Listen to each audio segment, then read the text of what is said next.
Lakini hamu na ari ya wawekezaji kuwekeza katika nchi yetu kwa sababu ya utulivu wa uchumi katika nchi yetu nayo imeongezeka. Miaka 4.5 iliyopita wawekezaji wakubwa waliokuja kuwekeza katika nchi yetu walikuwa 207.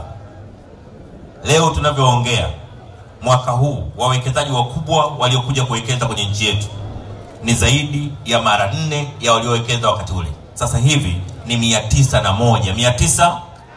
901.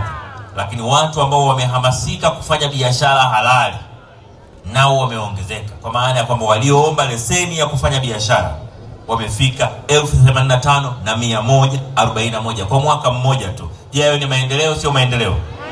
Ni maendeleo makubwa sana. Lakini pia wafanya biashara wetu wadogo wajasiriamali, nguvu za kwao zimepungua. Uongo kweli?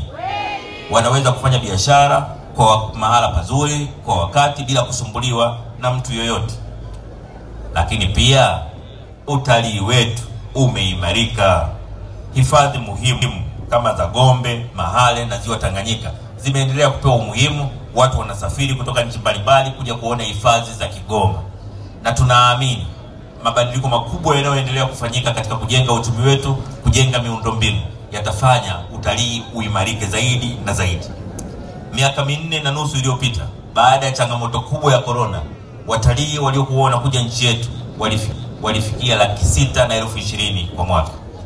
Leo tunavyoongea, watalii wanaotembelea nchi yetu wamefika 5,300,000. 5,300,000 kwa mwaka. Hii kazi ni ya Samia Suluhu Hassan na serikali ya CCM. Samia Suluhu Hassan ya CCM.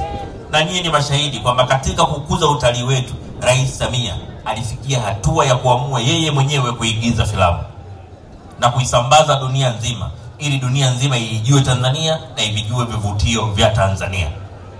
Naweza kusema bila shaka yoyote kwamba Rais Samia sio tu amejenga heshima ya Tanzania, lakini pia amejenga heshima ya wanawake wa Tanzania.